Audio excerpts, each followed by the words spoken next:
Sveiki, prisimenate, rodžiau video apie white light, tokią medelio formavimą, kai čia buvo pagrindinė šaka ir hortenzija išleido šį ūgliuką. Tai pasižiūrėkit, aš tą šaką, matot, pašalinau ir pasižiūrėkit, kokio storio dabar yra ši nauja šaka.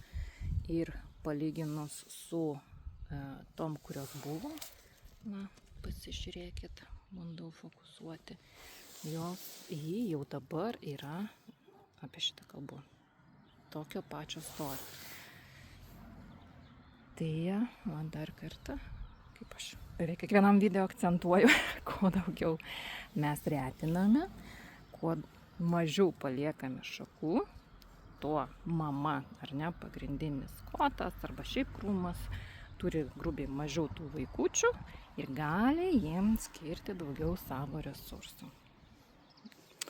White light. Dar pumpurų nesijaučia, bet parašyta, kad jau turėtų birželį kažkaip pasirodyti. Na, žiūrėsim, laukiu.